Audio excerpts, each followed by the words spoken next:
दोस्तों स्वागत है फिर से आइसबर्ग इंग्लिश में। इंग्लिश बोलना हमारे लिए पहाड़ क्यों होता है? जब हम ग्रामर सीख कर, अब मैं उनकी बात कर रहा हूँ जिनको इंग्लिश बचपन से नहीं मिली है और उनको इंग्लिश एक सर्टेन एज में आके सीखनी पड़ी है। जब उन लोग इंग्लिश को सीख कर बोल रहे होते हैं तो उनकी इंग्लिश में वो वाला फ्लेवर उनको महसूस नहीं हो रहा होता।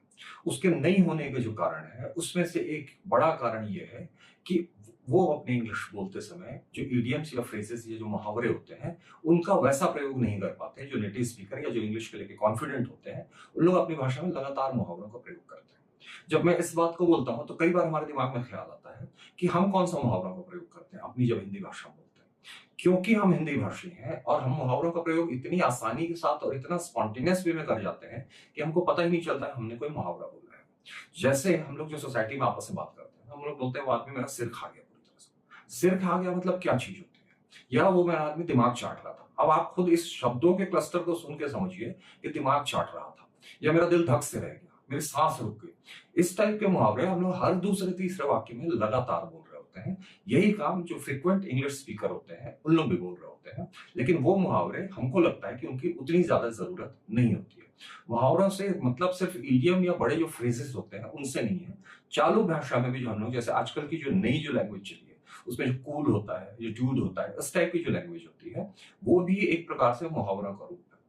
तो मुहावरों की जानकारी हमको होना बहुत जरूरी है और लगातार जैसे एक इंग्लिश बोलते समय, जैसे हम हिंदी बोलते समय मुहावरों का प्रयोग करते चलते हैं जाने अनजाने में, वैसे इंग्लिश में भी वो चीज लगातार आती रहनी चाहिए। एग्जाम्पल के तौर पर हम बोलते हैं कि एक मुहावरा जैसे मैं यूज कर रहा हूं कि I am leaving this country for good. I am leaving this country for good. तो फॉर गुड एक इडियम है। इस इडियम का क्या मतलब होता है यदि मुझे नहीं पता है तो मैं इस वाक्य को अपने मन में ऐसे ट्रांसलेट करूंगा कि मैं इस देश को भले के लिए छोड़ रहा हूं, अच्छे के लिए छोड़ रहा हूं। लेकिन फॉर गुड जो इडियम होता है उसका मतलब होता है हमेशा के लिए, फॉर एवर। तो सेंटेंस का जो एक्चुअल मीनिंग है वो ये है कि मैं इस कंट्री को हमेशा के लिए, सदा के लिए छोड़ रहा हूं, मैं छोड़कर यहां से जा रहा हूं। I am living this country for good, मैं हमेशा के लिए यहां से जा रहा हूं। तो इन मुहावरों के बारे में हमारी जानकारी पिन पॉइंट होनी चाहिए, परफेक्ट होनी चाहिए। और मुहावरे याद करने से कोई सी चीज हासिल नहीं होती। कितने मुहावरे आप याद करेंगे, जब उनकी रिक्वायरमेंट होती है तब आपकी जीभ पर, आपकी टंग, टिप ऑफ द टंग पर आपका वो मुहावरा आना चाहिए, तभी आपकी भाषा में वो वाला फ्लेवर आएगा। तो हम मुहावरों पर भी लगातार काम करेंगे। आने वाले कुछ वीडियोस में बहुत सारे मुहावरे जो उनके मीनिंग होते हैं, उनके मीनिंग कहाँ से ओरिजिनेट होते हैं, उनको कैसे यूज किया जाना चाहिए, इन पे हम लगातार काम करेंगे। एक तो ये चीज होती है। दूसरी एक चीज होती है कि जो नेटिव इंग्लिश स्पीकर्स बोलते हैं, नेटिव इंग्लिश स्पीकर से मेरा मतलब वो है कि इंग्लिश ही जिनकी मातृभाषा है और जिन लोग अपने आप को इंग्लिश में ही एक्सप्रेस करते हैं, उनका बोलने का जो तरीका होता है वो काफी कैजुअल होता है, जो इंग्लिश सीख के उस तरीके को हासिल करने में हमको दिक्कत होती है। यदि मुझे जैसे बोलना है कि मैं बहुत थक गया हूं, तो उसके लिए हमारे पास क्या सेंटेंस बनता है? नॉर्मल वे में अगर मैं अपने आप को एक्सप्रेस करना चाहूं कि मैं बहुत थक गया हूं, हमारे पास सेंटेंस है आई एम टायर्ड या I am tired very much.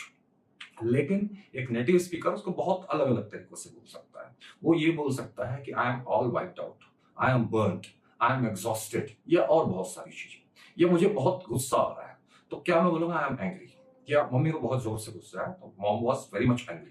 तो जब मैं इस ढंग से बोलता हूं तो मुझे लगता है गुस्से को एक्सप्रेस करने के लिए एंग्री शब्द काफी होता है। लेकिन गुस्से के भी कई रूप होते हैं। कई गुस्से बहुत तेज होते हैं, कई माइल्ड होते हैं, कुछ समझाने वाले अंदाज के होते हैं, कुछ आपको डराने के लिए होते हैं। उनके लिए भी आपको उन मुहावरों की, उन एक्सप्रेशंस की जानकारी जरूरी होती है। जैसे he flew off the handle. He flew off the handle का मतलब होता है वो गुस्से से भड़क गया, बिल्कुल जैसे हम लोग हिंदी में बोलते हैं वो हत्थे से उखड़ गया एकदम से। तो he flew off the handle, fly off the handle का मतलब होता है बहुत तेज गुस्सा हो जाना। या एक बहुत रेयर, कम प्रचलित एक मुहावरा है have a cow. Have a cow का भी मतलब होता है गुस्सा, गुस्सा होना। तो जैसे मैं बोलता हूं कि जब मम्मी को रिजल्ट पता चलेगा तो मम्मी बहुत गुस्सा होगी। तो mom will have a cow when she will come to know about the result. तो she would have a cow, she will have a cow जब हम बोल रहा होता, मम्मी बहुत जोर से गुस्सा होगी। और गुस्से के लिए हमारे पास एक्सप्रेशंस होते हैं। ही वेंट बर्सक, वो गुस्से से पागल हो गया, एकदम भड़क गया। तो एक ही बात को एक्सप्रेस करने के लिए हमारे पास कई सारे तरीके होते हैं और उसमें मुहावरों का जो प्रयोग होता है वो भी एक तरीका होता है।